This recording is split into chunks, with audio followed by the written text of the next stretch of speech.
I just spent the past half hour having a text-based conversation about donuts, and I really don't have that kind of time to waste right now. Hey, I'm Alex Radcliffe from Board Game Co., and this is news and weekend reviews, news, games, topics, what I played, all the videos of the week, all those things, although really it's mostly not any of those, at least not this week. It's going to be a very short news and weekend review, and I say that with the confidence of having said that in the past and been totally wrong. Sometimes when I say it's a short video, it ends up being 40 minutes long, but this time I just can't imagine how it would drag out that long. You see, this week's crazy. If you watched last week's news and weekend review, then, you already know that I already had a very stressful last week because of the fact that I was trying to prepare for this week. This week has been crazy. This past Sunday, Monday, Tuesday, Saturday, Sunday, Monday was a holiday. I was offline. Then Tuesday, which is mine now, right now. Tuesday for me is now. And then we have Wednesday, Thursday, Friday where I'm at Origins. Then we have Saturday back offline. Sunday at Origins. Monday hanging out playing Crimson Scales with the designer of Crimson Scales. And Tuesday I get to relax and get caught up again in preparation for the fact that then Wednesday I'm heading to Toronto. And then Thursday, I'll be hanging out with Board Game Coffee in Toronto, and Friday, I'll be in Toronto with my family, and then Saturday will be Saturday, Sunday will be Sunday again. The week after that, I might be heading down to Devin Norris from Devin Talks Tabletop, playing games with him. He's the one I've been talking to about donuts for the past hour, well, him and Professor Meg. It's been a weird conversation. I don't know why any of this is relevant. They're still texting now, even as I speak, trying to distract me. It's working, honestly. It's working, honestly. I don't have time for a conversation about donuts. I really, really don't.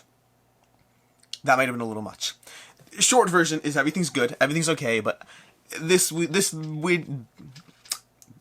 words, Alex. This video is going to be a little off pace, off kilter. I just don't have the time right now. I'm trying to fit everything into a very hectic schedule. I am good, just making things work, making things. It's just very hard right now. That's all I'm saying. It's very, very hard. So, let's dive into it. There will be no news this week. There will be no game news this week. The practical reality is I've been offline basically the entire past few days, and it's the only day I have to film it, and so I haven't been able to, get my regular news sources and stuff together. We're going to skip those sections. This is going to be a callback to way back in the day when I first started the weekend review series. It was supposed to be 10 minutes or less. That was the goal, to be 10 minutes or less every week. I think I did it less than 10 minutes one time. One time only. And then we said good luck and goodbye. Yeah, it's been a lot. So let's go ahead and dive into this. We're going to be starting off directly with topic of the week, which is kind of around game fatigue. Game fatigue, which is something that's been going on with me recently, although I'm not entirely sure. And let me give you context. Let me explain. I play a lot of new games, as I'm sure you know if you follow this channel.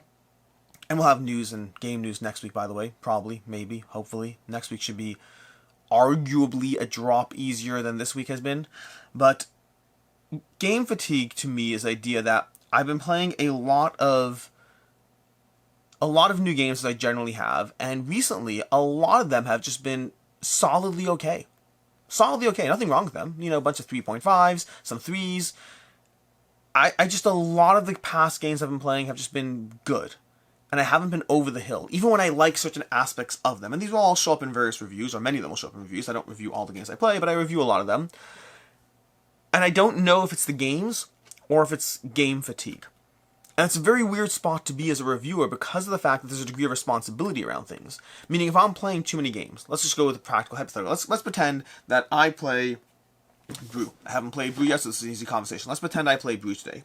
And let's pretend that Brew would have been a game that I loved. But because I'm rattling through so many games, because I'm playing roughly a game a day on average, maybe Brew's just I'm just not feeling it. But I'm not feeling it not because it's a bad game, but because I'm throwing too much stuff my way. If you have a new flavor of ice cream every single day, it might be hard for that other flavor to stand out when it otherwise would have stood out. By the way, raspberry chocolate chunk from Mitchell's, that's the go-to. Raspberry chocolate a double raspberry chocolate chunk cone from Mitchell's Ice Cream is my absolute go-to. Everything else pales in comparison. I'm just saying, there's Terraforming Mars and there's all other games. There's actually more than just Terraforming Mars. There's a bunch of really, really, really good games. So the balance on my end is one of knowing when is it that versus when is the game just okay. And it's hard to know, but it's important because I'm reviewing games. It's not fair to review something, but if I'm inherently making myself subjectively biased against all these games because I'm just playing too many, and so I don't give... It's harder for them to stand out. It's just harder for them to stand out if I'm playing so many games. That's the thing I wonder about. And it's something I constantly struggle with. Now, don't get me wrong, I wax and wane in terms of the way I engage with games and in terms of the opinions I have of games. But like right now, I've been feeling, I would say, grateful when there have been a few highlights, a few 4s, a 4.5 here and there in recent games, to remind me that I'm still enraptured by the right new things. But I don't know to what degree game fatigue is or isn't an actual conversation here, versus whether I've just been playing a lot of solidly good but not overly impressive games. And by the way, these are all solidly good but not overly impressive games. It's not like I'm playing a whole bunch of garbage games, not in the slightest. From all the games I've played recently, I can't think of anything that dips below a 3. Those games do happen, that just not anything recently. I mean, maybe, I can't remember offhand. For the most part, I've been playing a lot of just good games that I enjoyed my time with, and it's also fine. I'll get a few plays in, I either review it or I don't, and I move on from it, and I'm not immensely impressed. Some of them do some aspects well, but the whole package doesn't resonate with me. Others, I recognize them as being brilliant designs, but they're just not speaking to me. And then you have games that do make their way through. I'd have to look through my recent reviews. I know Foundations of Rome was a recent standout for me. That was a great game that I really, really enjoyed. I'd have to go through what other games I've reviewed recently to see what else. I just reviewed, you haven't seen it yet, but it's going to go up soon. I just reviewed Hansa Teutonica by Pegasus Spill. That's a phenomenal game. I've also been diving into older games that have really been standing out, but those don't count because, well, they're older games. That's not game fatigue. That's going back to an old friend that I already know is an amazing game, and sometimes when you go back to an old friend that was an amazing game, sometimes you realize it's not as amazing as it once was, and that can be sad, but other times you're like, no, this is exactly as good as I remembered, and I should play more of these games, and that also goes back into the cycle of biasing you against new games. Now, don't get me wrong. I don't think I'm actually suffering from any form of game fatigue. Especially that concept is helped by the fact that I generally play games with people, and I can get a sense of their opinion of the game as well. And I'm more mindful of my opinion when my opinion seems to be the odd one out. I'm always more mindful of my opinion when my opinion is like, okay, great, a lot of people love a game, and I play a game with 4 people, and we all sit down and we play it, and 3 of them love it, 1 of them's okay with it, and I'm like, it's completely forgettable. Well, I'm mindful of that. I'm mindful of the fact that why do I feel it's forgettable? Do I just play more games, or am I possibly not seeing something? Was I having a bad day? Or am I just burnt out on new games? None of this is in any way meaningful. Meaning, I don't have takeaways from here. I'm still seeing games that I love. I'm still finding games that I thoroughly enjoy. I still love the hobby, make no mistake about that. There's no degree of burnout whatsoever. I mean, we'll never really know until I actually do burn out, but like it's one of those things where I think people lie to themselves sometimes. They try to convince themselves they're not going through burnout when they're going through burnout. It's a self-defense mechanism. But like I don't worry about that in the slightest. Maybe it is, but burnout of the hobby I'm not worried about. Game fatigue, I am. Game fatigue is more the idea that sometimes at a certain point you play enough new stuff and you yearn for the things that made you fall in love with the hobby. And to a certain degree you're a little less fair to the new. I've talked about this concept before. I've talked about it before, the idea that I am both cult of the new and cult of the old. And it goes back and forth. And I think to me, it needs a certain degree of something good for it to break into cult of the new. But then I love it. You find me that Mythic Mischief, that Foundations of Rome, that Mind Management. You find me the what's it called? Aquatica, the Wild Ascents, the any number of other games, The Witcher. You find me any of these games that I absolutely adore. And they become part of my family, so to speak. But sometimes anything less than that, and it has a harder time standing out. Because I'm looking at other games that I love. Or I've played 7 new games this week, and that one was amazing. And so now I'm playing a few more, and then these other ones just don't stand out as much.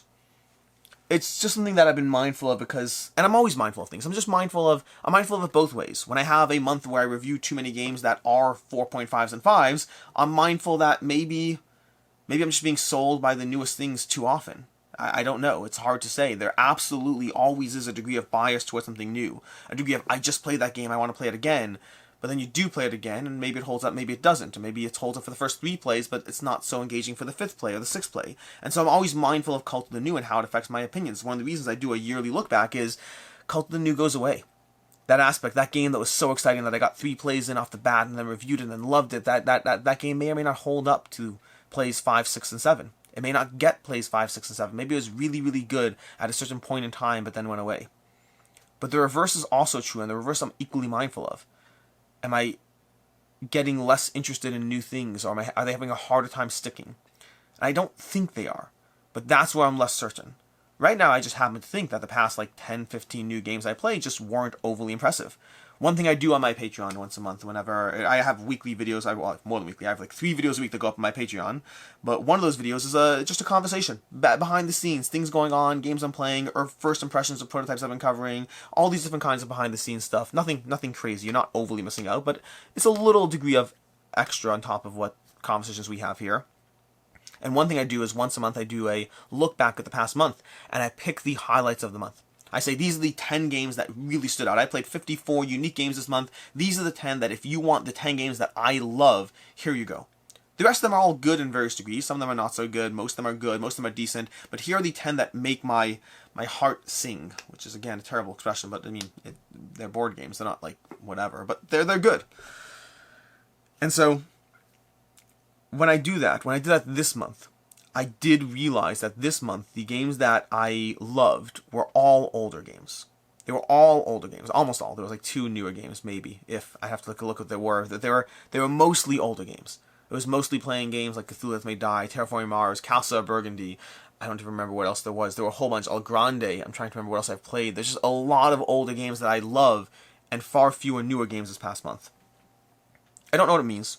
I don't think it means anything. If it meant more, I'd probably do a full dedicated video on the subject, but I didn't. To me, this is just more a general conversation around my mindfulness around the fact that I'm constantly trying to be aware of the stuff that I'm doing, the games that I'm playing, all the things around here. And so, the topic of the week is game fatigue. That's it. No major takeaways or anything else like that. Just introspective boredom. Not boredom. Boredom's the wrong term. Introspective wanderings. Let's go with that. Devin's still texting. He's trying to distract me. I'm just going to kind of ignore this. With that, let's go ahead. Speaking of which, I have to go with my phone now. Let's go ahead and talk about the games I played this past week. Speaking of a lot of fun games, I have a whole bunch of things lined up. Some more fun than others.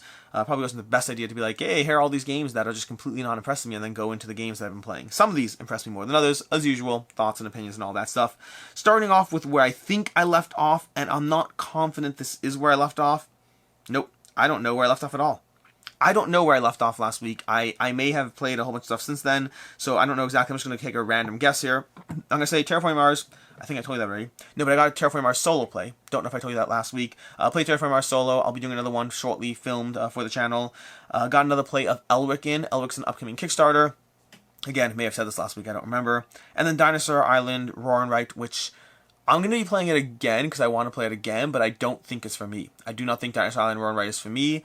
I like what the game is doing on the positive side. I really hate what the game is doing on the negative side. It's like building you up and then tearing you down, and I just don't like the tearing you down in what is a role in my game. Tearing you down has a place in board games, but for me, that place is not in roll and rights. That place is in heavier games, not in a 35-minute long experience where I watch things fall apart because you decide that's an essential aspect of your game. It's thematically appropriate to Dinosaur Island as a concept, or Dinosaur World, but not for me. So I'm playing it again. I want to get into a bit more, but I will probably be reviewing it, and I'm not optimistic. Speaking of optimistic about games.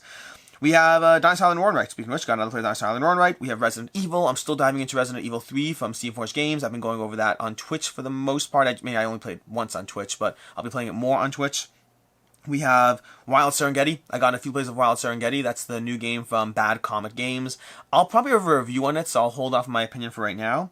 We have Dune Imperium. Got a play of Dune Imperium in, which is really so good. I love Dune Imperium. I could tell you how much I love Dune Imperium, but Dune Imperium I just really, really, really love. I also just read the rules for the Rise of Ix expansion, and I really want to play that. I really, really want to dive into that. I want to play Dune Imperium.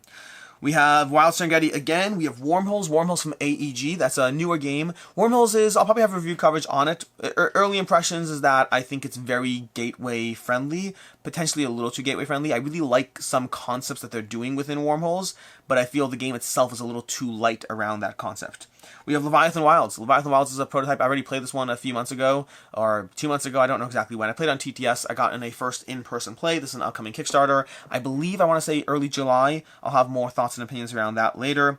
We have Anno 1800. Now, this is lovely. Again, it's the games the games I already know I love, although Anno 1800 is still a fairly new game. But Anno 1800 is a game that had a chance to play that. It was like we played a little game. There were 4 of us sitting there, and we're like, we all picked a game to contribute to the pot, and then we all started eliminating games one at a time, and the last one standing won. Anno 1800 won.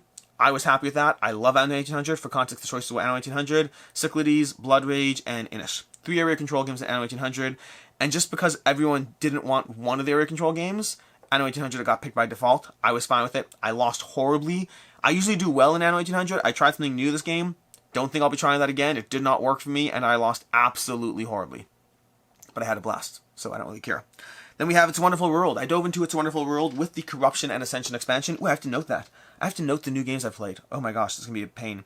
Okay, but It's a Wonderful World with the Corruption and Ascension expansion. I really like the Corruption and Ascension expansion as far as what it adds to It's a Wonderful World. I don't think it overall changes my opinion on It's a Wonderful World. I may do a full review of both of them together. Then we had Minecraft. I played Minecraft Builders and Biomes because my son likes Minecraft and he wanted to play the Minecraft game that I've had in my collection for a year and a half, and so we sat down and played it. Honestly, for an IP game from Ravensburger, not bad. I doubt we'll see any Giant Awakened Realms treatment of it anytime soon, but not bad at all, so we'll see how that goes. That was Minecraft. We have Septima. I got another play of Septima in. Septima is going to be from Septima is going to be from Minecraft Games, and I'll have a review of it. In fact, by the time you watch this, no, review's going up next week, I believe, so we can check that out. But Septima from Minecraft, I had a chance to dive into it again. I still like it while not being in love with it, is where I'm at with Septima. We'll talk about it more. Dominion. I got to introduce Dominion to a friend. Love Dominion. Amazing game. Always a fan of Dominion, and that continues to be true today. So, absolutely amazing game. Very, very happy with it, and highly recommend Dominion in general. It's one of my go-to deck builders. We played, what did we play? We played, oh, did I not write? No, I wrote that. We played Ignite. We played Ignite, which is a deck builder, and then he had never played Dominion, so I introduced him to Dominion because of the sake of, I wanted him to know Dominion, and we love Dominion. Speaking of which, we played Ignite as well. Got a few plays of Ignite in. Ignite is a game that I have to figure out when I'm reviewing this one, but I already played it online once before, and then this is the first time playing it physically. We got a few plays in with the variety of card markets and the various factions. I like it, but I like Ignite. I still like Ignite with caveats. I have annoying nitpicks. I wish it were better in some ways, but we'll talk about it more. I'll probably have a full review at some point, but I do like it. For context with Ignite, like Tom Vassell put a whole review on it, Dice put a whole review and trashed the game. I completely disagree with that level of trashing of the game. Obviously, his opinion. He's allowed his opinion. I'm allowed mine. All that. But I disagree with that level of trashing. But I do have nitpicks that take away from how good the experience otherwise could be. We have Codenames. Got in 2 plays of Codenames. Codenames is always fun. Regular Codenames this time, not Codenames Duet. We have the Reckoners. I got a play of the Reckoners with some of the expansion content, introducing Jesse and Shira from Cracklope to the game. Well, Shira's already played it. Jesse has not. But I always enjoy the Reckoners. I always find it tough, tense, a lot of fun. I really enjoy the leveling up in the building. But yeah, Reckoners is a solid game. We have Prehistories from 20th Century Games. This is a smaller polyomino game. I'll probably have review content somewhere. Maybe I'll do it over on Quack & Co. I don't know. It's always a balance trying to fit in the reviews I'm trying to get in. This is the number of days I actually have for reviews. But Prehistories was a light, fun polyomino game. Very, very kid-friendly and very charming. I think it's a little too light for what I'm looking for, but it does some things nicely. We have Dice Hospital. That's not true. Dice Theme Park. I meant Dice Theme Park. We have Dice Theme Park. I got a play of Dice Theme Park from Alley Cat Games. I'll be playing it more, and then at some point I'll have a review soon. We have Skulls of Sedlick, which is an absolute blast. I played Skulls of Sedlick with my friend. Again, introduced him to it for the first time. He had not played this one before. I love Skulls of Sedlick. It's one of my favorite games. Speaking of just games that charm the pants off, I love Skulls of Sedlick. It's so good. We have Circle the Wagons, which is growing a little old on me. Circle the Wagons might be out of my top 100 next year. I think 2 years ago it was like in the 30ish range. Last year it dropped to the 80ish range, and this year I think it's going to be out. I think I've been playing way too much Skulls of Sedlick, and Skulls of Sedlick holds up so much more than Circle the Wagons. I think Circle the Wagons is great, it's staying in the collection, but I think Skulls of Sedlick is so much better. Like miles away better. So it's pushed down Circle the Wagons for me. And then speaking of which, we have Making Manhattan, another Button Shy game. It was okay. It was fun, but again, it doesn't compare to Skulls of Sedlick or to Circle the Wagons either, so Making Manhattan I don't think is sticking around in that sense. And that's most of what I play. Keep in mind, this is all replays that I have from like over the past 3 days of holidays, which means I'm just going by memory here. I guarantee you I forgot things. The only question is, what did I forget? That's the only question, which we'll have to figure out some other time, because that is what I have as far as my plays. I'm missing a bunch of conversations here. Anyways, moving on to Week in Review. I bet it's about donuts. It's still about donuts, isn't it? So, moving on to the Week in Review, going over the various videos of the week, all those things. And some of these haven't gone up yet. Again, usually I try to film the week in review on Wednesday night or Thursday morning. Usually that's when I try to film it. It also means my news is always inherently a little bit out of date. It's just the practical reality of having to film it, to edit it, to get it up, all those things. And I'm generally offline as of Friday night through Saturday, so all these things have to be edited and done by Friday afternoon for them to go up Saturday morning. So that's when I normally do things. This week, I'm at Origins the whole week. So if you follow me on Instagram, I'll have pictures and things and stuff. I don't know what I'll have. Maybe I'll have reels, maybe not. I might be doing some live content from Origins on YouTube. I don't know. All this stuff is me just making things up as I go along and figuring it out, hoping for the best, planning for, well, just hoping for the best, and that's basically it. But yeah, that's basically all the stuff as far as I'm losing track of my mind here. What was I thinking? I lost track. Moving on to the week in review. Oh yeah, I was going to say, so I'm filming this on Tuesday, which means half these videos haven't gone up. That's my point. I'm all over the place. I apologize. I was up till 3 a.m. last night trying to recover from all the emails that I got over the past 3 days while filming the videos I need to film. It's cramming. It's cramming time. I mean, Jesse Quacklope used to travel a lot and do all his content. I don't know how he did it. I can travel and I can do content, but doing the two together is just like a nightmare at times. Anyways, moving on to last Saturday. Saturday we had a review for First in Flight. It's a game that's currently on Kickstarter, I believe, assuming it launched on time, from Genius Games. Really enjoyed that. Gave it a 4 to 5. First in Flight was a solid game that had a degree of deck building and push your luck. I liked it a lot. We have not next Saturday, we had the same, later that day, we had a review of Bardsung, which was more middling, but it's a weird balance. So, and confirmation bias is left, right, and center in this video, meaning if you look at the comment section, confirmation bias is all over the place. There are people who think I was too nice to the game, there are people who think I was too mean to the game. People see what they want to see. It depends on what your own perception is there. And it's an interesting balance, but my opinion of Bardsung, the very short opinion, is I really, really like aspects of Bardsung. Also, Bardsung gave me too much grind. And so I didn't get to the stuff I really liked as much as I wanted to, or as fast as I wanted to, and so eventually I gave up on Bardsung. Now, I gave it a 3.5, and some people thought that was too nice, some people thought that was too mean. Depends on which commenter you are. For the people who thought it was too mean, I'm allowed to not like things. So, I mean, that's fine. If you think I was too mean to the game, that's fine. I'm just telling you my opinion of the game is that I really like parts of it, and I don't want to play it anymore. I'm very hesitant to give games a 4 if I don't want to play it. Again, it's a caveat, because that brings us to the other side of the conversation, which is people think I'm too nice, which is that people are like, well, if you don't want to play it, why are you giving it a 3.5? Shouldn't it be a 2?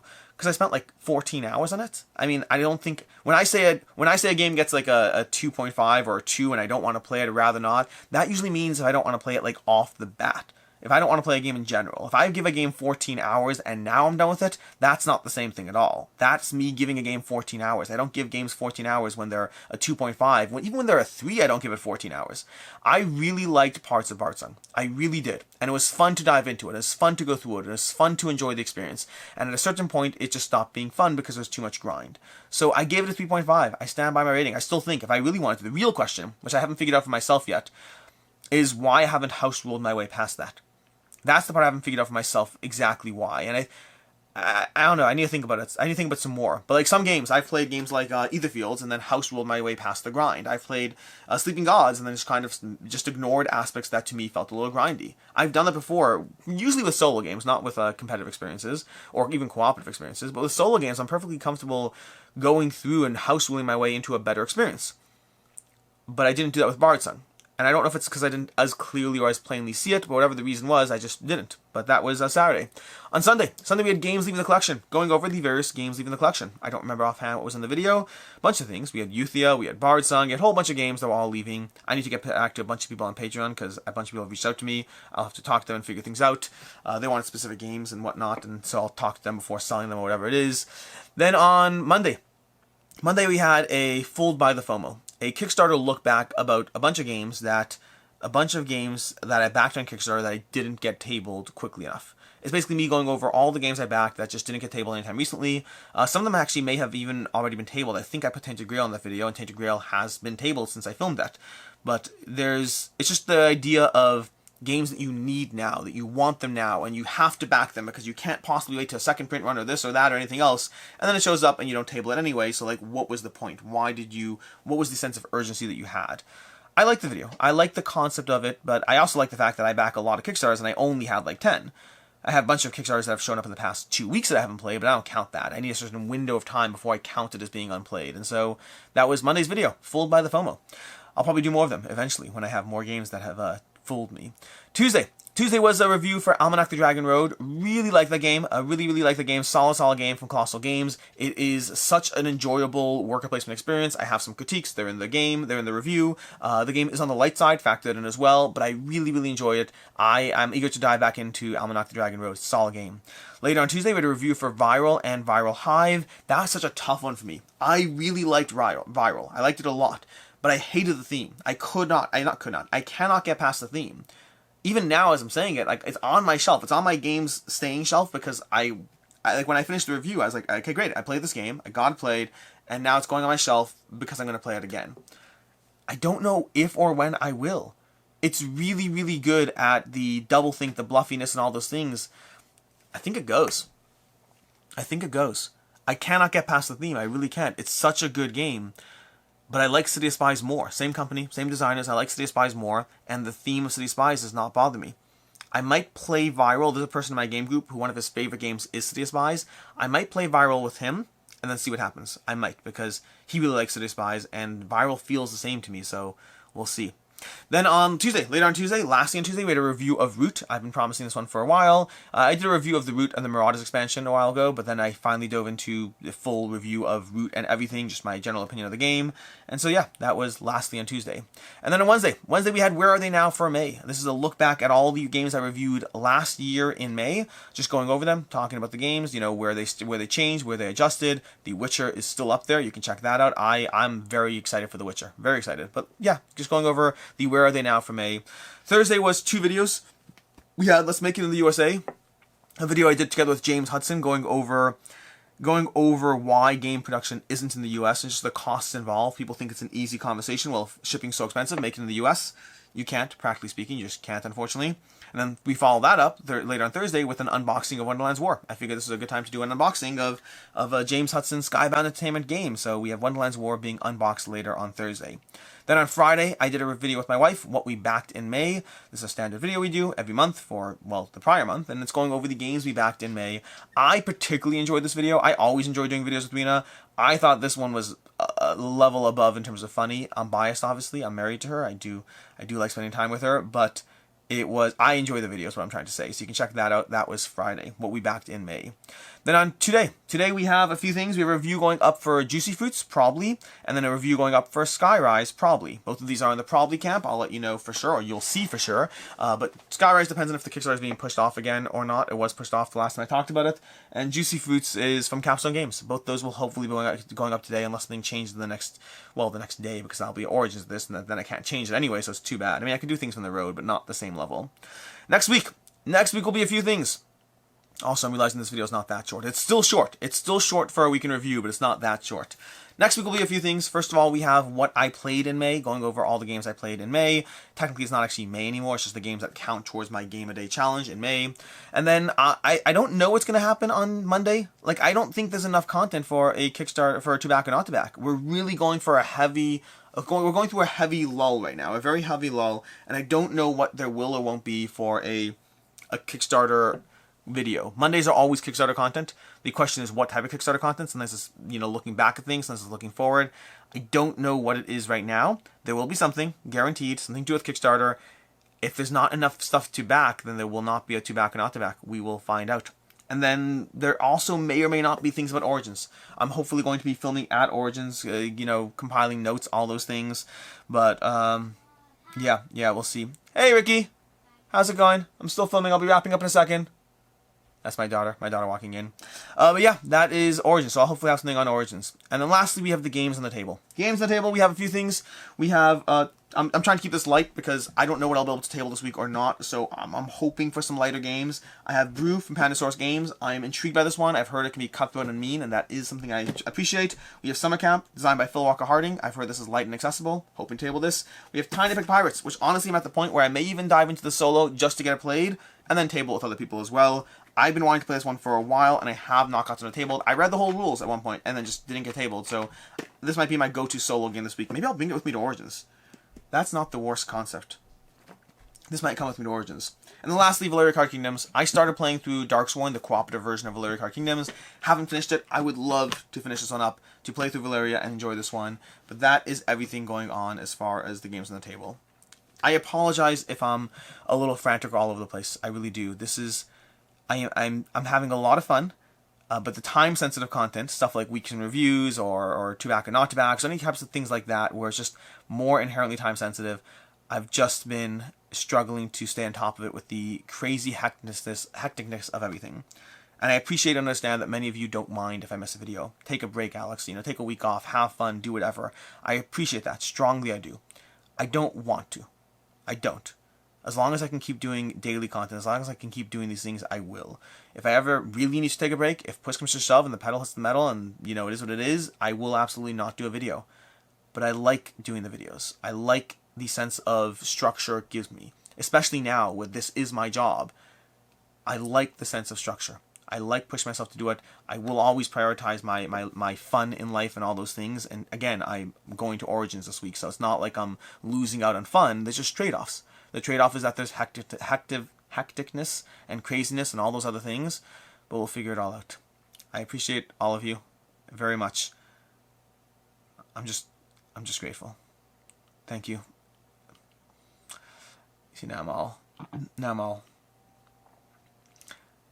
Thank you very much for being here, and have a good one.